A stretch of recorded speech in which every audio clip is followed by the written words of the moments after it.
ora, Denakoi, Fee Jamieson-Folland, the lifestyle aligner, helping you live the life you love with the cost of prevention rather than the cost of healthcare here in New Zealand. My goodness me, this has been quite an eye-opener, I have to say, and I'm going to refer to my notes here in the blog. My goodness. So, some interesting figures here. A gentleman who's 81 in a place called Tauranga, which is in the Bay of Plenty here in New Zealand. He was denied public funding for a heart procedure. The estimated cost of the procedure is around $90,000, a substantial amount of money that he simply couldn't afford. And so it's interesting because if we look at, in terms of cardiovascular disease, stroke patients on average incur costs of $105,000 over 5 years for treatments, rehab and other support services. And so the cost of care for stroke survivors can be several times greater than for other medical conditions, making it prohibitive for many people in terms of actually being able to get treatment. And this is quite a shocker. According to the study, which is a study done by the University of Otago, the differences in breast cancer survival between public and private healthcare in New Zealand uncovered some startling statistics. They found that the risk of mortality was 95% higher among women who received private healthcare.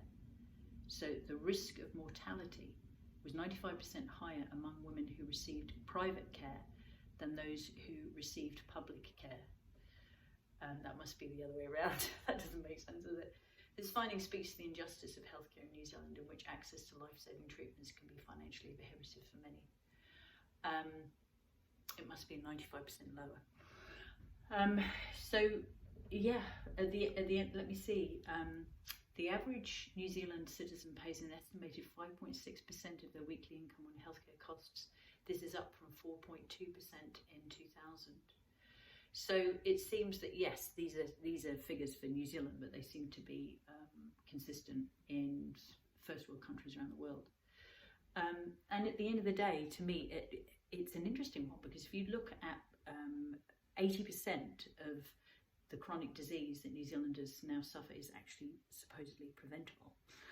So in what does that look like? So practically that looks like having more fruits and veggies, which is definitely something that, whilst the price is going up, it's definitely affordable.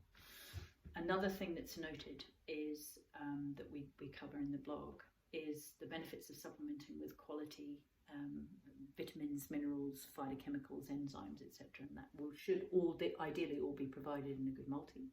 But it needs to be good. So it needs to be pharmaceutical grade. It needs to be something that you wouldn't simply take my word for. It needs to be something that stacks up and it's independently assessed. And it's fully bioavailable. You need to be getting the best bang for your buck, basically. It needs to be the best price.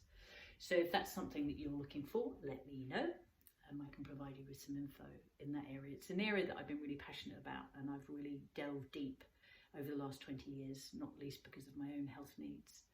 Being wise with money and looking at increasing our income. So, and doing that in a way, obviously, being careful about budgets. And if you're interested from the financial health side of things, we actually did a blog and vlog recently on this very hot topic, and also looking for a way to be able to create some extra income on the side. So if any of these topics are of interest to you, they catch your eye, they are areas that you realise may not be important for you now, but they might be important in the future, you can see that, or for somebody you know, then please do reach out. It's always fabulous to hear from you, and I really do recommend that you take in the blog, because there's some really useful information and some powerful research in there.